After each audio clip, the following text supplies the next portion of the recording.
السلام علیکم دوستو، آج کی اس ویڈیو میں ہم جانیں گے کہ قرنطینہ کیا ہے، اس کی تاریخ کیا ہے اور وبائی امراض اور خصوصاً کرونا وائرس میں اس کا استعمال کس طرح کیا جاتا ہے۔ تو دوستو، قرنطینہ سے مراد وہ زمانہ اور جگہ ہے جہاں مسافروں یا ایسے جہازوں کو جن پر کوئی وبا پھیل گئی ہو یا پھیلنے کا اندیشہ ہو علیحدہ رکھا جاتا تھا، یعنی سادہ الفاظ میں ہم اسے قید طبی یا طبی قید بھی کہہ سکتے ہیں۔ دوستو، قرنطینہ خود بھی کیا جا سکتا ہے، لیکن زمانہ قدیم میں یہ روایت تھی کہ بیماروں کو یا جن سے بیماری پھیلنے کا اندیشہ ہوتا تھا ایسے لوگوں کو جبراً علیحدہ رکھا جاتا تھا تاکہ وبا پھیلنے نہ پائے۔ دوستو، ابھی ہم بات کریں گے قرنطینہ کی تاریخ کے بارے میں، تو اس کے لیے میں آپ سے درخواست کروں گا کہ ذرا صبر اور تحمل کا دامن تھامیے گا اور تفصیل سے ہم اس کی تاریخ پر بحث کریں گے۔ دنیا میں ایک زمانہ ایسا بھی گزرا کہ جب ہماری دنیا برف سے ڈھکی ہوئی تھی۔ اس زمانے میں پورا ارض منجمد تھا، مشرق سے مغرب تک برف ہی برف تھی۔ اس آئس ایج میں انسان کے پاس صرف ایک ہی کام تھا، اور وہ کام تھا خوراک کی تلاش۔ انسان زندگی کا دھاگا قائم رکھنے کے لیے برفوں میں مارا پھر رہا تھا۔ قدرت نے رین ڈیئر کو یہ اہلیت بخشی ہے، یہ برف سونگھ کر اس کے نیچے چھپا سبزہ تلاش کر لیتا ہے۔ یہ اس کے بعد سب مار کر برف توڑتا ہے اور گھاس اور پتے نکال کر کھا لیتا ہے۔ انسانوں کو جب رین ڈیئر کی اس اہلیت کا پتہ چلا تو یہ اس کے پیچھے چلنے لگے۔ رین ڈیئر جہاں سم مارتا، یہ بھی وہاں برف توڑنے میں مصروف ہو جاتے تھے اور بالآخر خوراک تک پہنچ جاتے تھے۔ انسانوں نے گوشت کھانا بھی اسی دور میں شروع کیا۔ یہ رین ڈیئر کو بھون کر کھا جاتے تھے۔ برف میں خوراک کی تلاش اور رین ڈیئر کا پیچھا، یہ مجبوری انسان کو روس سے امریکہ لے گئی۔ ماہرین کے مطابق 10 مرد اور عورتیں رین ڈیئر کا پیچھا کرتے ہوئے روس سے الاسکا پہنچ گئے۔ اس دوران زمین کا درجہ حرارت بڑھ گیا، برفیں پگھل کر پانی بن گئی اور زمین 7 حصوں میں تقسیم ہو گئی۔ الاسکا پہنچنے والے لوگ چلتے چلتے امریکہ کے وسط میں آ گئے۔ یہ بعد ازاں ملٹی پلائی ہوئے اور مایا سویلائزیشن کی بنیاد رکھ دی، جبکہ پیچھے رہ جانے والے لوگوں کی نسلیں روس، سینٹرل ایشیا، برصغیر مشرق بعید، مشرق وسط، یورپ اور افریقہ میں پھیلتی چلی گئی۔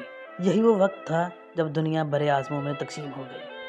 برے اعظموں کے درمیان سمندر تھے اور ہر سمندر نے ایک تہذیب کو دوسری تہذیب سے الگ کر رکھا تھا۔ سمندروں کی وجہ سے تہذیبیں دوسری تہذیبوں کی بیماریوں سے بھی محفوظ تھیں۔ شادی کی روایت نے اس دور میں جنم لیا۔ کہا جاتا ہے کہ دنیا میں ایک وقت ایسا آیا تھا جب پورے کرۂ ارض پر صرف 2000 لوگ بچ گئے تھے، باقی آبادی نامعلوم بیماریوں کی وجہ سے ختم ہو گئی تھی۔ یہ وہ دور تھا جب عورت محض عورت اور مرد صرف مرد تھا۔ یہ جانوروں کی طرح ایک دوسرے کے ساتھ اختلاط کرتے تھے، لیکن پھر انسان کو پتہ چلا اس غیر محفوظ جنسی تعلق کی وجہ سے ایک انسان کی بیماریاں دوسرے انسانوں تک منتقل ہو رہی ہیں۔ چنانچہ موت کے خوف نے انسان کو 1 مین 1 وومن پر مجبور کر دیا اور اس نے شادی کرنا شروع کر دی۔ نکاح اور ولیمہ بھی اس دور کی روایت ہے۔ اس روایت کا مقصد یہ اعلان ہوتا تھا کہ یہ دونوں اب میاں بیوی ہیں اور علاقے کے تمام لوگ اس رشتے سے واقف ہو جائیں تاکہ یہ غیر محفوظ اختلاط کی غلطی نہ کریں اور یوں بیماریوں سے محفوظ رہیں۔ یہ تکنیک کارگر ثابت ہوئی اور بیماریاں رک گئیں، لیکن پھر انسان نے سفر کے سمندری ذریعے ایجاد کر لیے، بحری جہاز بنائے اور برے اعظموں سے رابطہ میں آ گئے۔ یہ بحری رابطے ایک خطے کی بیماریاں دوسرے خطوں تک پہنچانے لگے۔ یورپ میں طاعون پھیلا تو اس نے ایشیا اور افریقہ کو بھی لپیٹ میں لے لیا۔ ٹی بی آئی تو یہ میڈیٹرینین سی تک پوری دنیا میں لاشیں بچھاتی چلی گئیں، اور چیچک، خناق، کالی کھانسی اور خسرہ آیا تو یہ بھی چند ماہ میں پوری دنیا میں پھیل گیا۔ ان بیماریوں سے ہونے والی اموات سے انسان نے یہ سبق سیکھا کہ ہر شخص کو فوری طور پر اپنے شہر، اپنے ملک میں داخل ہونے نہ دیا جائے۔ چنانچہ سمندروں کے کنارے احاطے بنا دیے گئے اور بحری جہازوں سے اترنے والے لوگوں اور عملے کے لیے 40 دن ان احاطوں میں رہنا لازم قرار دے دیا گیا۔ یہ 40 دن ہی کیوں؟ انسان نے تجربات سے سیکھا تھا کہ ہمارے جسم میں 40 دن بعد ہر چیز تبدیل ہو جاتی ہے۔ صرف انسان کے دماغ، دل اور آنکھوں کے خلیے مستقل ہوتے ہیں، یہ نئے نہیں بنتے، باقی سارا جسم خود کو بناتا اور توڑتا رہتا ہے۔ یہ شکست و ریخت زیادہ سے زیادہ 40 دن میں مکمل ہو جاتی ہے۔ چنانچہ اگر انسان کے جسم میں کوئی بیماری موجود ہے تو یہ 40 دن میں سامنے آ جاتی ہے۔ لہٰذا سمندروں کے کنارے آباد شہروں کی انتظامیہ مسافروں اور عملے کو 40 دن تک احاطے میں رکھتی تھی، جس کے بعد صحت مند لوگوں کو شہر میں داخل ہونے کی اجازت دی جاتی تھی اور بیمار لوگوں کو واپس بھیج دیا جاتا تھا۔ 40 دن کے اس سلسلہ کا آغاز فرانس سے ہوا تھا۔ فرینچ زبان میں 40 کو کروئن اور دن کو ٹائن کہا جاتا ہے۔ چنانچہ اس مناسبت سے 40 دن کے اس قیام کو کوارنٹائن یعنی کرنطینیہ کہا جانے لگا۔ فرانس کا یہ تجربہ کامیاب ہوا، پوری دنیا نے اسے کاپی کیا اور متعدی امراض کنٹرول ہو گئے۔ لیکن پھر کولمبس نے 1492 میں امریکہ دریافت کر لیا، جس کے ساتھ ہی وہ لوگ دنیا سے مل گئے جن کے آباء و اجداد آئس ایج میں رینڈیئر کا پیچھا کرتے ہوئے الاسکا کے ذریعے امریکہ پہنچے تھے۔ یہ لوگ اس وقت تک جانوروں کے ساتھ رہتے تھے اور ان میں ابھی تک شادی کا انسٹیٹیوٹ موجود نہ تھا۔ یہ جانوروں کی طرح اختلاط کرتے تھے، لہٰذا ان میں وہ تمام بیماریاں موجود تھیں جن پر ہماری دنیا قابو پا چکی تھی۔ چنانچہ کولمبس جب اپنے ساتھیوں کے ساتھ واپس لوٹا تو یہ ماضی کی تمام بیماریاں ساتھ لے آیا۔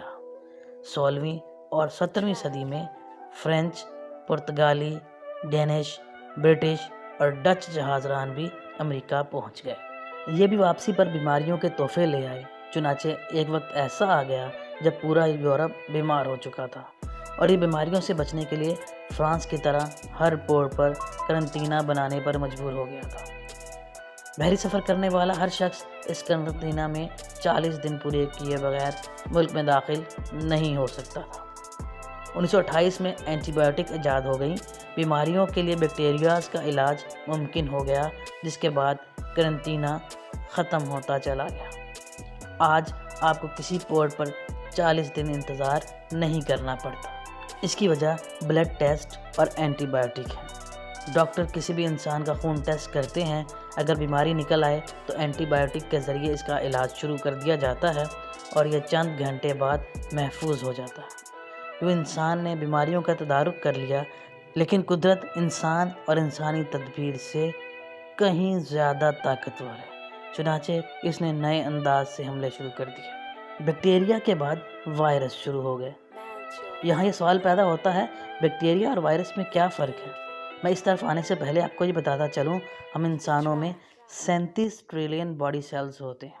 ہمارا پورا وجود ان سیلز یعنی خلیوں سے بنتا ہے، جبکہ پورے جسم میں 39 ٹریلین اچھے برے بیکٹیریاز ہوتے ہیں۔ اچھے بیکٹیریاز ہمارے زندگی کی گاڑی کو چلاتے ہیں، یہ خوراک ہضم کرتے ہیں، ہمارا خون بناتے ہیں اور ہمیں حرکت پر مجبور کرتے ہیں، جبکہ برے بیکٹیریا ہمیں بیمار بناتے ہیں، یہ ہمیں کمزور اور لاغر کر دیتے ہیں۔ ہمارے جسم کے برے بیکٹیریا اینٹی بایوٹک سے ہلاک ہو جاتے ہیں، جبکہ وائرس بیکٹیریا سے مختلف ہوتا ہے، اس پر اینٹی بایوٹک کا اثر نہیں ہوتا، یہ ہمیں بیمار کیے بغیر ختم نہیں ہوتا۔